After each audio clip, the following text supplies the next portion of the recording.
26 मासूम जिंदगियों की कुर्बानी, पाकिस्तान की जमीन से रची गई साजिश और अब पीओके की कठपुतली ने खुद कबूला अपना गुनाह। पहलगाम में हुए आतंकी हमले के बाद अब घड़ी है जवाब की। भारत चुप नहीं बैठेगा, हिंदुस्तान अब घुसकर मारेगा। जम्मू कश्मीर के पहलगाम में आतंकवादियों ने एक टूरिस्ट प्लेस को निशाना बनाया। इस हमले में 26 पर्यटक मारे गए और दर्जनों घायल हुए। ये पिछले कुछ वर्षों में सबसे बड़ा आतंकी हमला था, जिसमें सीधा निशाना आम नागरिकों को बनाया गया।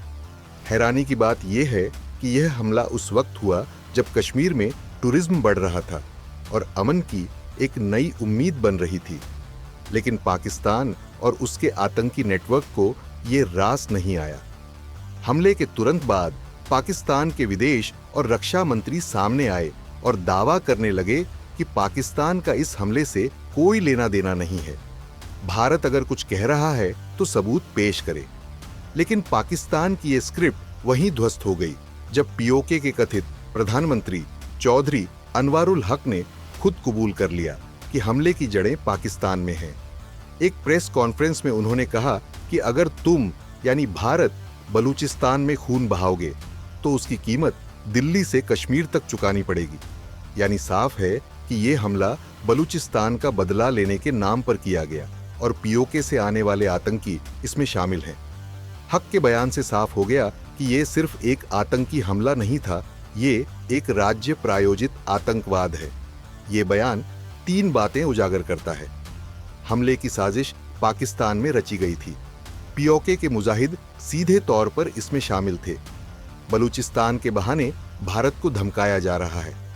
अब सवाल उठता है कि क्या यह सिर्फ बयान है या पाकिस्तान की पूरी सरकार की सोच?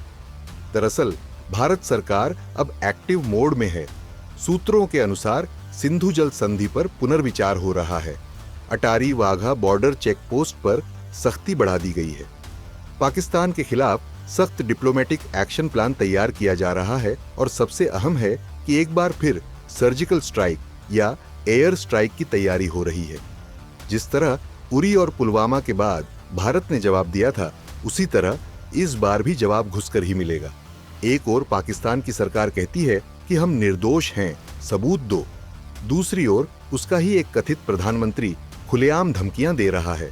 इससे साफ है कि पाकिस्तान की नीति दोहरी है कि ग्लोबल मंच पर खुद को शांति प्रिय दिखाना और पीओके से आतंकी भेजना। क्या भारत अब पीओके में सीधे ऑपरेशन करेगा? सवाल बड़ा है, लेकिन स्थिति उसी ओर इशारा कर रही है। पीओके में छिपे आतंकी कैंप्स को भारतीय खुफिया एजेंसियां ट्रैक कर चुकी हैं। ऐसी खबरें भी हैं कि भारत ने एलओसी के करीब विशेष बलों की तैनाती शुरू कर दी है। इसका मतलब साफ है, अब की बार जवाब सिर्फ बयान से नहीं, कार्रवाई से मिलेगा। इस हमले के बाद अमेरिका, रूस, फ्रांस और इजराइल जैसे देशों ने भारत का समर्थन किया है।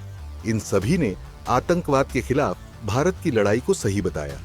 इजराइल की इंटेलिजेंस एजेंसी मोसाद ने भी भारत को पीओके में ऑन ऑपरेशन के लिए सपोर्ट की बात कही है। खैर, पीओके से आया ये जहरीला बयान भारत के धैर्य की परीक्षा ले रहा है। लेकिन अब की बार धैर्य नहीं, दंड होगा। भारत आतंकियों को घुसकर मारेगा, क्योंकि ये सिर्फ हमला नहीं था, ये युद्ध का ऐलान था। 26 जानें गई हैं, 26 परिवार बिखर गए हैं, लेकिन भारत न भूलेगा, न छोड़ेगा। अब वक्त है पलटवार का, अब वक्त है हिंदुस्तान के गर्जने का।